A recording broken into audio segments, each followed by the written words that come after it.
কয়েক বছর ধরে কোরবানির পশু হিসেবে জনপ্রিয়তা বাড়ছে মহিষের। ঈদুল আজহাকে সামনে রেখে প্রতি বছরই ক্রেতা বিক্রেতার উপস্থিতি বাড়ছে কাহারোলের মহিষের হাটে। লালন পালনে খরচ কম, রোগবালয়ও কম হওয়ায় মহিষ পালনে আগ্রহ বাড়ছে খামারিদের।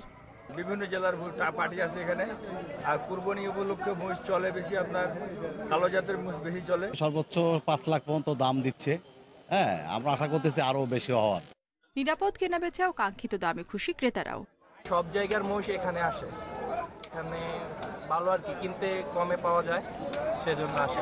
আজকে বয়স কিনলাম, যে বয়স গাছ বানিয়েছি 1,20,000 করে, এই বয়স কিনছি 1,40,000 টাকা। প্রাণী সম্পদ কর্মকর্তারা বলছেন, মহিষের মাংস স্বাস্থ্যসম্মত ও সুস্বাদু হওয়ায় দিন দিনের চাহিদা বাড়ছে। অনেক তরুণ উদ্যোক্তাও মহিষ পালনে আগ্রহী হচ্ছে।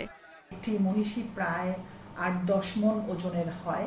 এটি একটি একান্নবর্তী পরিবারের মাংসের চাহিদা পূরণ করে এবং এটি সুস্বাদু হওয়ার জন্য এবং গরুর তুলনায় তার কোলেস্টেরল কম হওয়ার জন্য এটি অত্যন্ত চাহিদা আমাদের এই অঞ্চলে এখন হয়েছে এবং এই জন্য তরুণ অনেক উদ্যোক্তাও এই মহিষের খামার করছে। প্রতি শনি ও মঙ্গলবার বসে কাহারোলের মহিষের হাট। কোরবানির ঈদ উপলক্ষে প্রতি হাটে গড়ে 2 শতাধিক মহিষ কেনাবেচা হয়।